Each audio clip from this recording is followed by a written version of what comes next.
अच्छा, एशिया को वैसे देखने का नहीं है। प्रोड्यूसर साहब ने लिखा सारा एशिया अच्छा कर रहा है, एशिया छुट्टियों से लौट रहे हैं एक एक करके मार्केट्स। तो पिछले कुछ दिनों की तेजी जो मिस आउट हुई है या फिर सेशन जो मिस आउट हुए हैं, उसका भी इंपैक्ट कई सारे एशियन मार्केट्स में पड़ेगा। तो ठीक है, एशिया के क्यूज जैसे भी आज सुबह के स्क्रीन पर आ जाएंगे, ज्यादा इंपॉर्टेंट हो जाता है निकाई को ट्रैक कर लें अगर चाहें तो एशिया में, क्योंकि जो लगातार खुला रहा हमारे साथ साथ, या फिर फ्लिप करके यूएस का ओवरनाइट सेशन दिखा दीजिए, वो आ गया स्क्रीन पे। 1/4 से आधे % के बीच तीनों बेंचमार्क्स उछाल के साथ कामकाज कर रहे थे, और आज फ्यूचर्स भी इन ग्रीन है, फ्लैट से आधे % की मजबूती है। तो यार हैंडओवर तो ठीक दिख रहा है। तब और अब की पहली प्लेट आएगी, जहां यूएस के फ्यूचर्स कल 3:30 बजे छोड़े थे, आज सुबह 7 बजे उससे ऊपर के शेड में तीनों बेंचमार्क्स ट्रेड कर रहे हैं।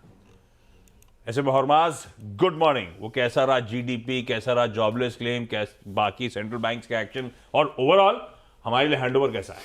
गुड मॉर्निंग आशीष, गुड मॉर्निंग वीरू भाई, आपको भी वेलकम टू बॉम्बे। और मूड बिगाड़ने वाली बात पहले कह देता हूँ। डोनाल्ड ट्रंप ने अभी शायद अपने ट्रूथ सोशल पे लिखा है कि जो भी देश ब्रिक्स देशों पर निशाना साधते हुए उन्होंने ये कहा है कि अगर इन्होंने कोई अलग करेंसी बनाने की कोशिश की या डॉलर को रिप्लेस करने की कोशिश की तो उन पर जो है 100% टैरिफ लगाया जाएगा। तो आप जो है यूएस में अपना कारोबार करना तो आप भूल जाइएगा और कोई और देश ढूंढ लीजिएगा। ये डोनाल्ड ट्रंप ने अभी या तो अपने ट्रूथ सोशल पर या अपने सोशल मीडिया अकाउंट्स पर लिखा है। और टैरिफ की बात भी उन्होंने कही कल। उन्होंने ये कहा कि मैं शनिवार को मेक्सिको और कनाडा दोनों पर टैरिफ लगाऊंगा। 25% की जो बात चल रही थी वो लगाएंगे।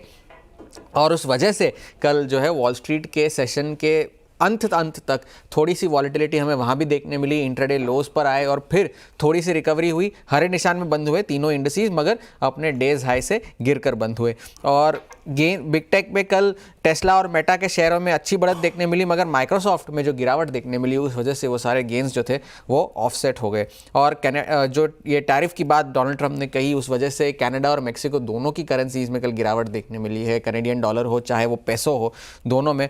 चीन पर भी डोनाल्ड ट्रंप ने बयान दिया और चीन पर उन्होंने कहा कि वो टैरिफ चुकाएंगे, मगर कितना टैरिफ चुकाएंगे इस बात पर उन्होंने सफाई नहीं दी है। कल का दिन तो वो भी है जहां पर वो चीन पर भी फैसला ले सकते हैं, तो वहां से क्या निकल कर आता है वो देखने की ज़रूरत होगी। कल का बड़ा नतीजा था वो एप्पल का था। नतीजे ठीक ठाक थे, कोई ऐसे बड़े खास नतीजे थे नहीं। आईफोन में अभी भी जो है संघर्ष जो है उनका जारी है। चीन में अभी भी उनके जो नतीजे है वो अभी भी एक बड़ा ड्रैग है। मगर शेयरों में आफ्टर आवर्स में तेज़ी इसलिए देखने मिली क्योंकि मैनेजमेंट ने गाइडेंस अच्छी दी, कहा कि भाई रेवेन्यू ग्रोथ हमारी जारी रहेगी, चीन में जो भी तकलीफ है वो हमारी रेवेन्यू हमारा ग्रोथ चलता रहेगा। आईफोन के सेल्स में low to mid single digit revenue growth का अनुमान वो लगा रहे हैं। सर्विसेज डिवीजन जो उनका होता है, वो सब्सक्रिप्शन है, एप्पल टीवी वगैरह जो उनका सबसे बड़ा प्रॉफिट पॉइंट है, वो वहाँ पर वो लो डबल डिजिट ग्रोथ का अनुमान लगा रहे हैं।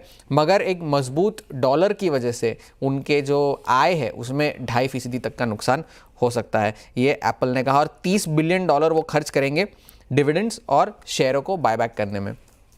और दूसरे जो सारे ये अर्निंग्स अनाउंसमेंट्स थी, इंटेल के शेयरों में तेज़ी देखने मिली क्योंकि नतीजे अनुमान से बेहतर थे। वीज़ा और मास्टरकार्ड के नतीजे भी अनुमान से बेहतर थे। यूपीएस के नतीजे ख़राब थे, 14% की गिरावट हमें देखने मिली। वो इसलिए भी मिली क्योंकि जो उनकी गाइडेंस थी वो अनुमान से बेहद कमज़ोर थी। और अमेज़ॉन जो उनका सबसे बड़ा कस्टमर है, उन्होंने कहा है कि वो उनसे जो बिज़नेस करते हैं वो उसे आधा कर देंगे, क्योंकि वो बड़ा कस्टमर भले हो सबसे बड़ा, मगर सबसे प्रॉफिटेबल कस्टमर नहीं है, ये यूपीएस ने कहा। इसलिए हम अमेज़ॉन से हमारा बिज़नेस कम कर देंगे और लिहाजा 14% की गिरावट वहां देखने मिली।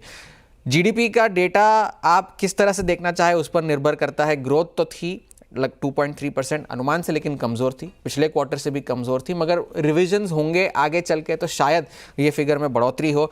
कंज्यूमर स्पेंडिंग बेहद मजबूत थी, 4.2% का आंकड़ा आया है, 3.2% का अनुमान था तो वहाँ।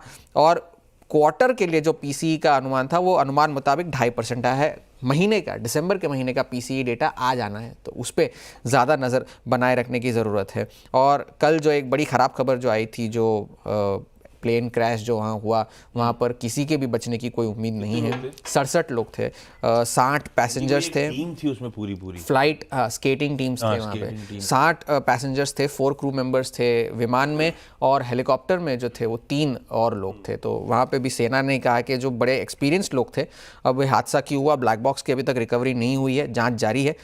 मगर देखा जाए तो हैंडओवर मिला जुला है, कोई ऐसी कोई बड़ी बात नहीं है। मगर कल ज़्यादा नज़र बनाए रखने की ज़रूरत है कि डोनाल्ड ट्रंप क्या करते हैं। और हमारी मैडम क्या करती है। कल बड़ा इंटरेस्टिंग दिन होगा, पूरी दुनिया छुट्टी मना रही होगी, अपन लगे होंगे और अपन ही होंगे जो टैरिफ का वैसे टैरिफ तो रात में लग रहे होंगे, अगर लग भी रहे होंगे तो। चलिए, ये तो है कल का इंतजार, उससे पहले का आज का बेहद इंपॉर्टेंट सेशन खड़ा है सामने। नई